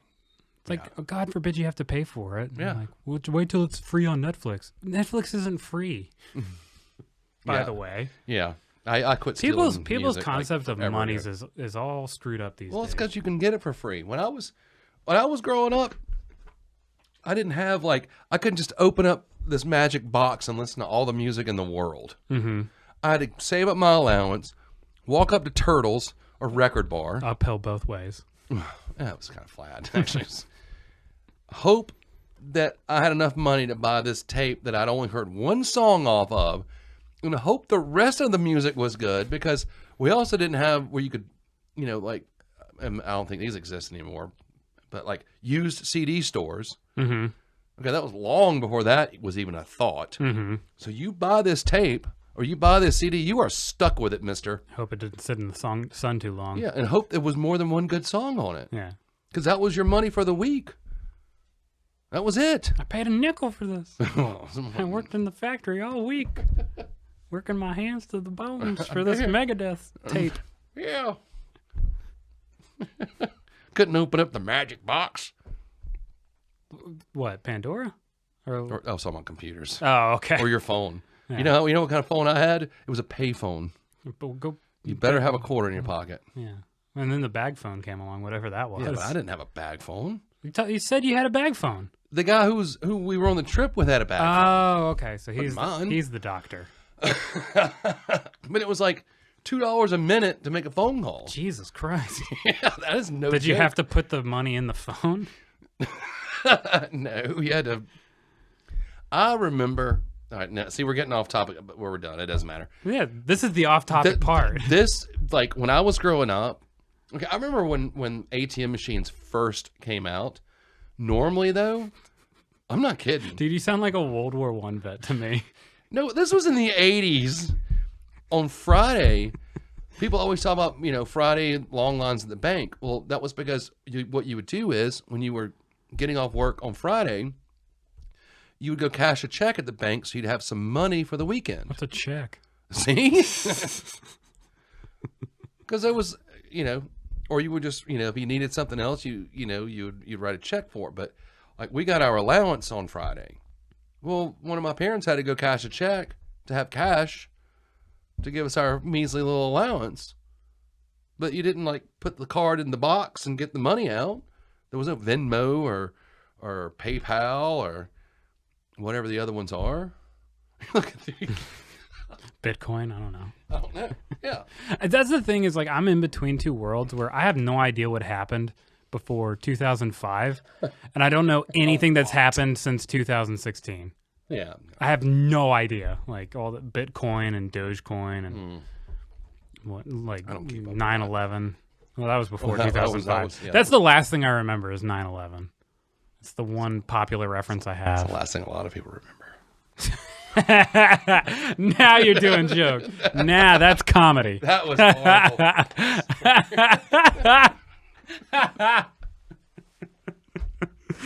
Oh, you've redeemed yourself in my eyes. I forgive you for everything that's happened today. Thanks. That was fucking. We're ending on that note. Don't say another word. That was fucking brilliant. We will end on that. Love you guys.